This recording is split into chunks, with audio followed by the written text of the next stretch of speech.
જય સ્વામિનારાયણ વિદ્યાર્થી મિત્રો, આપણે ધોરણ 10 સામાજિક વિજ્ઞાન વિષયનો અભ્યાસ કરીએ છીએ. એમાં પાઠ નંબર 16 આર્થિક ઉદારીકરણ અને વૈશ્વિકીકરણ એ પાઠ આપણે પૂરો કર્યો. આ પાઠની અંદર આપણે જે એના ઓબ્જેક્ટિવ પ્રશ્નો છે, જેમ કે જોડકા છે, ખાલી જગ્યા છે, ટૂંકા પ્રશ્નો છે અને વિકલ્પો છે, એનું એક સોલ્યુશન એ જોઈએ. એની તૈયારી પણ તમે ખાસ કરજો. જે ઓબ્જેક્ટિવ પ્રશ્નો છે એનું સોલ્યુશન સૌ પ્રથમ આપણે જોઈએ. જોડકા જોડો. અ વિભાગને બ વિભાગ સાથે જોડવાના છે. તો અ વિભાગમાં છે 1991ની ઔદ્યોગિક નીતિ. તો એમાં શું આવશે કે ઔદ્યોગિક નીતિ કઈ? આર્થિક ઉદારીકરણની. ત્યાર પછી બીજો મુદ્દો છે ઇજારાશાહીને વેગ મળ્યો. ઇજારાશાહીને વેગ શેનાથી મળ્યો? તો ખાનગીકરણથી. વિદેશી મૂડીરોકાણને પ્રોત્સાહન ક્યાંથી મળ્યું? તો એ આવશે વૈશ્વિકીકરણ. અને ચોથો મુદ્દો છે વિશ્વ વેપાર સંગઠનનું મુખ્ય મથક ક્યાં આવ્યું? તો એનું મુખ્ય મથક આવ્યું છે કયું? જીનીવા. ઓકે. ત્યાર પછી જોઈએ પૃથ્વી પરિષદ. પૃથ્વી પરિષદ આમાંથી કયો જવાબ સાચો આવે છે? એ છે ઈસવીસન 1972માં ભરાઈ. 5મી જૂન એ શું હશે? વિશ્વ પર્યાવરણ દિવસ. વાયુ પ્રદૂષણ નિયંત્રણ ધારો એ આવે છે ક્યારે ઘડે ધારો? 1981માં. ત્યાર પછી વિશ્વ વેપાર સંગઠનની સ્થાપના. એ સ્થાપના ક્યારે થઈ? એની સ્થાપના થઈ 1 જાન્યુઆરી 1995માં. તો આ થયા જોડકા. હવે નેક્સ્ટ આપણે જોઈએ એ છે વિધાનો ખરા છે કે ખોટા તે જણાવો. તો એની અંદર આપણે જોઈએ કે આ વિધાનો કેવા છે, ખરા છે કે ખોટા. 1991માં દેશમાં નવી ઔદ્યોગિક નીતિ અમલમાં મૂકવામાં આવી. તો સાચી વાત છે, વિધાન સાચું છે. 1991માં નવી ઔદ્યોગિક નીતિ અમલમાં આવી. આર્થિક ઉદારીકરણમાં દેશમાં ઉદ્યોગો માટેની ફરજિયાત નોંધણી પ્રથા શરૂ કરવામાં આવી.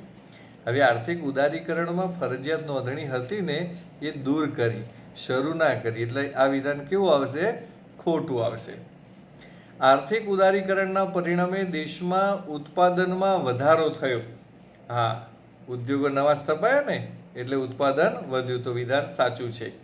આર્થિક ઉદારીકરણના પરિણામે દેશમાં આવકની સમાનતામાં વધારો થયો. આવકની સમાનતામાં વધારો નથી થયો, અસમાનતામાં વધારો થયો. માટે આ વિધાન ખોટું છે. 5મું જોઈએ. આર્થિક ઉદારીકરણના પરિણામે દેશના વિદેશી દેવામાં ઘટાડો થયો. ઘટાડો થયો? ના, વધારો થયો. માટે આ વિધાન ખોટું છે. ખાનગીકરણને લીધે દેશના જાહેર ક્ષેત્રના એકમોની કાર્યક્ષમતામાં સુધારો થયો. રાઈટ, આ વિધાન સાચું છે. કારણ કે સરકારની પાસે હસ્તક હતું ને આ બધું ક્ષેત્ર, ત્યારે એમાં કાર્યક્ષમતા ઘટી હતી, પણ પ્રાઇવેટીકરણ થયું એટલે એ સારું થયું. ત્યાર પછી 7મું, ખાનગીકરણની ભારતીય અર્થતંત્ર પર મિશ્ર અસર થઈ. તો વિધાન ખોટું છે. ખાનગીકરણથી ભારતના અર્થતંત્ર ઉપર એની સારી અસર થઈ છે. ત્યાર પછી 8મું વિધાન જોઈએ. 1 જાન્યુઆરી 1995માં વિશ્વ વેપાર સંગઠન WTOની સ્થાપના કરવામાં આવી. તો એ સાચી વાત છે. 1 જાન્યુઆરી 1995માં એની સ્થાપના થઈ. વિશ્વ વેપાર સંગઠન WTO નું મુખ્ય મથક ઇટાલીના જીનીવા ખાતે રાખવામાં આવ્યું છે. તો આ વિધાન કેવું છે? એ ખોટું છે. કેમ ખોટું? કારણ કે જીનીવા તો સાચું છે, પણ એ ક્યાંનું છે? ઇટાલીનું નથી, સ્વિટ્ઝરલેન્ડનું છે. એટલા માટે WTO ભેદભાવ વિના આંતરરાષ્ટ્રીય વેપારને પ્રોત્સાહન પૂરું પાડે છે. સાચી વાત છે. ઈસવીસન 1972માં સ્વીડનના સ્ટોકહોમ શહેરમાં પ્રથમ વખત પૃથ્વી પરિષદનું આયોજન થયું. એ પણ વાત સાચી છે. વિશ્વભરમાં 15મી ઓગસ્ટના દિવસને પર્યાવરણ દિન તરીકે જાહેર કરવામાં આવ્યો છે. તો આ વિધાન કેવું છે? એ વિધાન ખોટું છે. 15મી ઓગસ્ટ નહીં, પરંતુ 5મી જૂનને પર્યાવરણ દિન જાહેર કર્યો છે. ભારત સરકારે ઈસવીસન 1981માં વાયુ પ્રદૂષણ નિયંત્રણ ધારો પસાર કર્યો છે. સાચી વાત છે, 1981માં આ કાયદો પસાર કર્યો. દેશના અર્થતંત્રને વિશ્વના અર્થતંત્ર સાથે જોડવાની પ્રક્રિયા એટલે ઉદારીકરણ. આ વિધાન બિલકુલ ખોટું છે. એટલા માટે કે એને ઉદારીકરણ ન કહેવાય, પણ વિશ્વ સાથે જોડાય એને વૈશ્વિકીકરણ કહેવાય. એટલા માટે તો આ થઈ વાત આપણે ખરા ખોટાની. હવે આપણે જોઈએ કે ટૂંકા પ્રશ્નો, જેમાં 1-2 શબ્દોમાં જવાબ આપો. કઈ નીતિ અન્વયે ઉદ્યોગો માટેની ફરજિયાત નોંધણી પ્રથા રદ કરવામાં આવી? તો એ છે આર્થિક ઉદારીકરણની નીતિ અન્વયે. કઈ નીતિને પરિણામે દેશની વિદેશી હુંડિયામણની અનામતમાં વધારો થયો? તો એનો પણ જવાબ છે આર્થિક ઉદારીકરણની નીતિ. ત્રીજો પ્રશ્ન છે, કઈ નીતિને પરિણામે દેશમાં આંતરમાળખાકીય સગવડોમાં વધારો થયો? તો એ છે આર્થિક ઉદારીકરણની નીતિ. ચોથો પ્રશ્ન જોઈએ, કઈ નીતિને પરિણામે આવકની અસમાનતામાં વધારો થયો? તો એનો જવાબ છે આર્થિક ઉદારીકરણની નીતિથી. કઈ નીતિને પરિણામે વિદેશી દેવામાં વધારો થયો? એ છે આર્થિક ઉદારીકરણની નીતિ. છઠ્ઠો પ્રશ્ન જોઈએ, કઈ નીતિને પરિણામે જાહેર ક્ષેત્રના એકમોની કાર્યક્ષમતામાં સુધારો થયો છે? તો એ છે ખાનગીકરણ. સાતમો પ્રશ્ન, કઈ નીતિને પરિણામે ઇજારાશાહીને વેગ મળ્યો છે? તો એ છે ખાનગીકરણ. કઈ નીતિને પરિણામે ભાવ વધારાની સમસ્યા સર્જાઈ છે? તો એ છે જવાબ છે ખાનગીકરણ.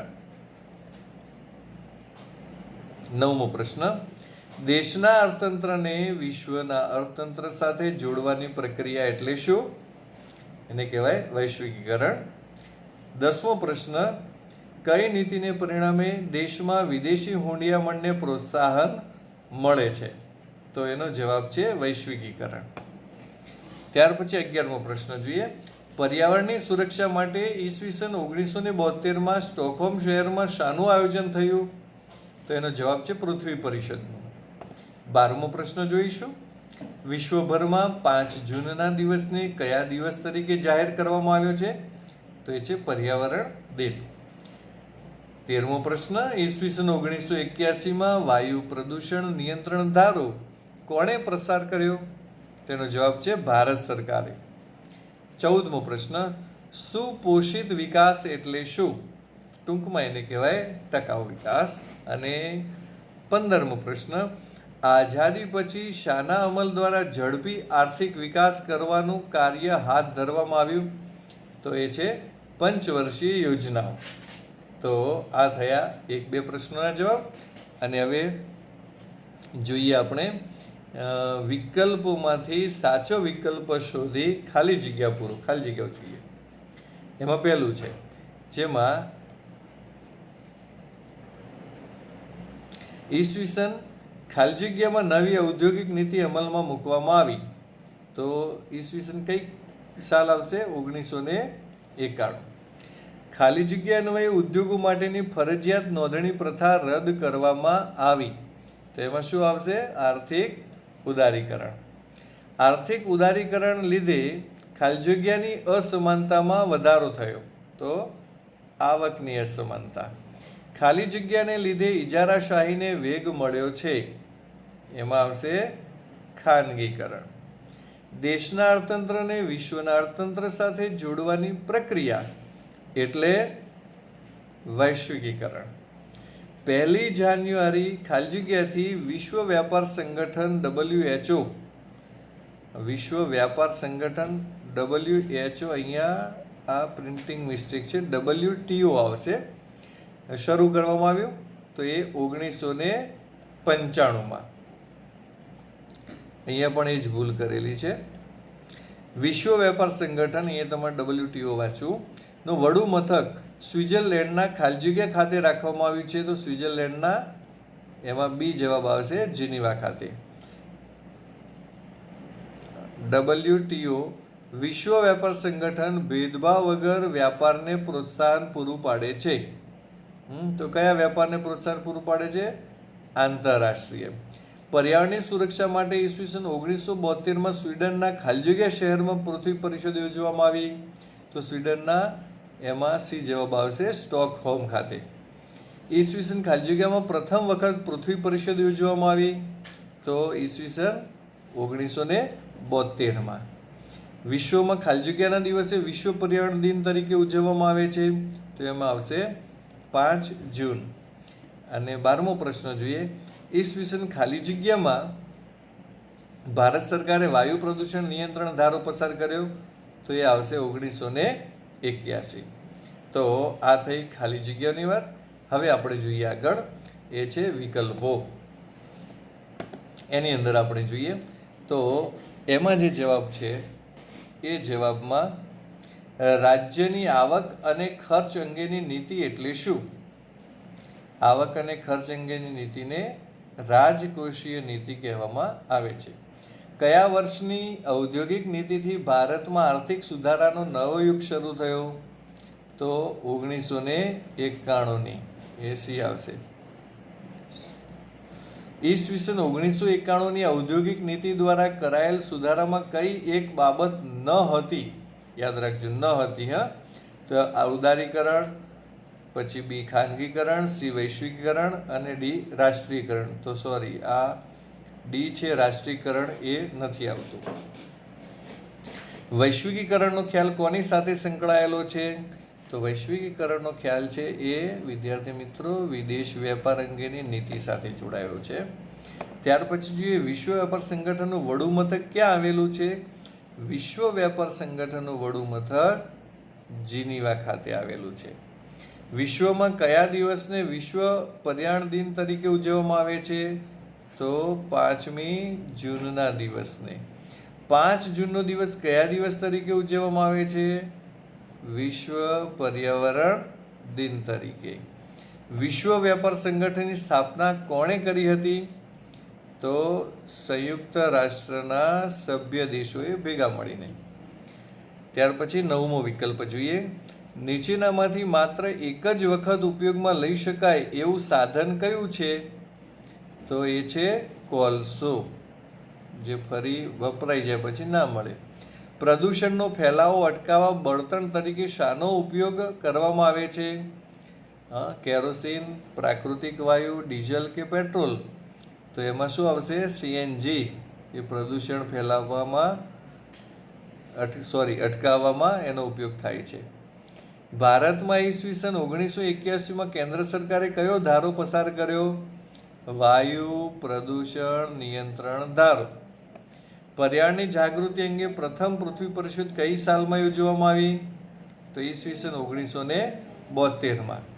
પ્રથમ પૃથ્વી પરિષદનું આયોજન સ્વીડનના કયા શહેરમાં કરવામાં આવ્યું? સ્વીડનના સ્ટોકહોમ શહેરની અંદર. અને દેશમાં અર્થતંત્રને વિશ્વના અર્થતંત્ર સાથે જોડવાની પ્રક્રિયા એટલે વૈશ્વિકીકરણ. અને ત્યાર પછી જોઈએ સ્ટોકહોમ શહેર કયા દેશમાં આવેલું છે? તો એ ક્યાં આવેલું છે? સ્વીડનમાં આવેલું છે.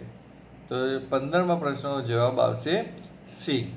તો વિદ્યાર્થી મિત્રો, આપણે આ ઓબ્જેક્ટિવ પ્રશ્નો જોયા અને મારા ખ્યાલથી જો વારંવાર એનું રિવિઝન જુદી જુદી રીતે થયું છે, એ વ્યવસ્થિત તમે અભ્યાસ કરશો તો એમાં તૈયારીમાં કોઈ વાંધો આવશે નહીં. હવે નવા પાઠ સાથે આપણે મળીશું નેક્સ્ટ વિડીયોમાં. ત્યાં સુધી સૌને જય સ્વામિનારાયણ.